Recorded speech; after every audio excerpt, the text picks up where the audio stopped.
From JBS Studios in Greater New York, this is the JBS News Update with Teisha Bader. I'm Teisha Bader with the JBS News Update for Tuesday, August the 15th, 2017. Israeli Prime Minister Benjamin Netanyahu is reportedly sending a delegation of defense officials from Israel to Washington to discuss the security situation and challenges that Israel faces with regards to Lebanon and Syria, including threats from terror groups like Hezbollah and the Islamic State.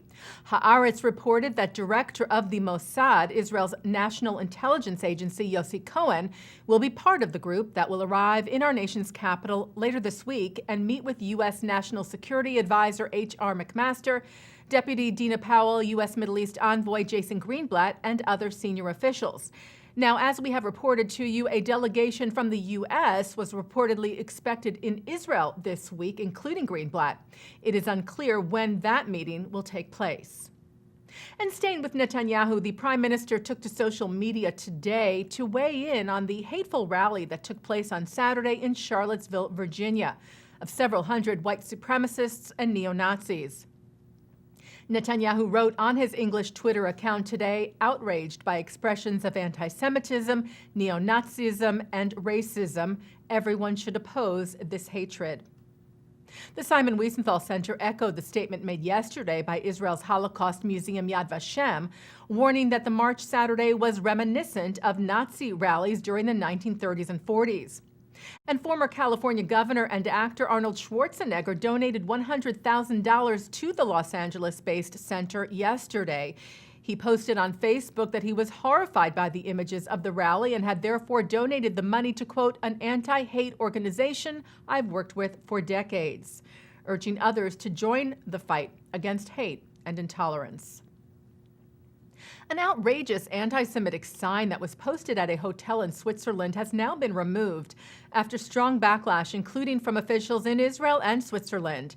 The Paradise apartment hotel in the Alpine village of Arosa had placed a sign outside its pool area reading, "To our Jewish guests, women, men, and children, please take a shower before you go swimming," adding that if you break the rules, I'm forced to close the swimming pool for you. A guest who saw the sign posted it on Facebook.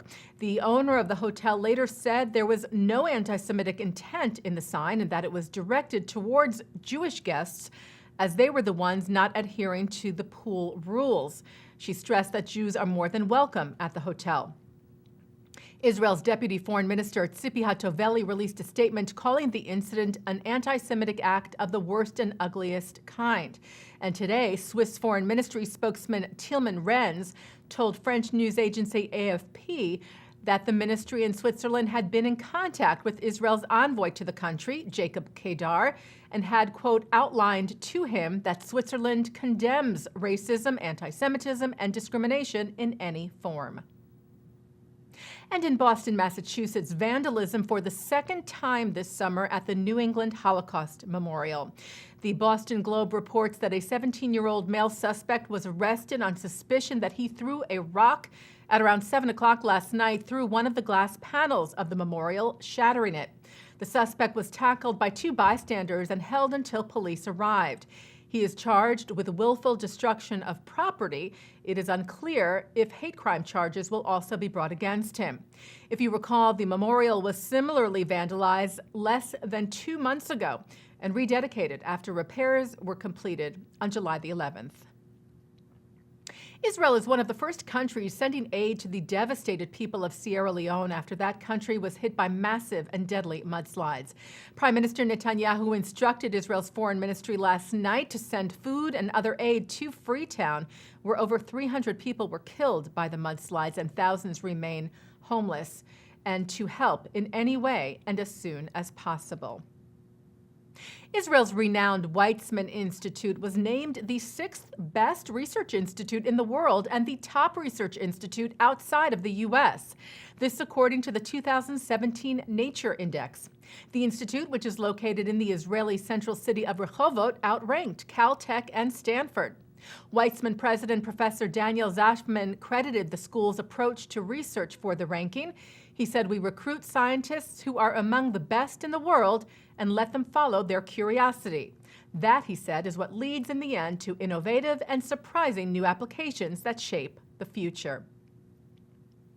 And taking a look now at our programming for tonight on JBS for Tuesday, August the 15th. At 7 o'clock, remarks from New York Times columnist Nicholas Kristof at the Union for Reform Judaism Conference. At 7:30, political consultant John Martilla discusses the findings of a survey of American prejudices at the ADL's 100th anniversary. At 8, a discussion on Black-Jewish relations from the AJC Global Forum 2017.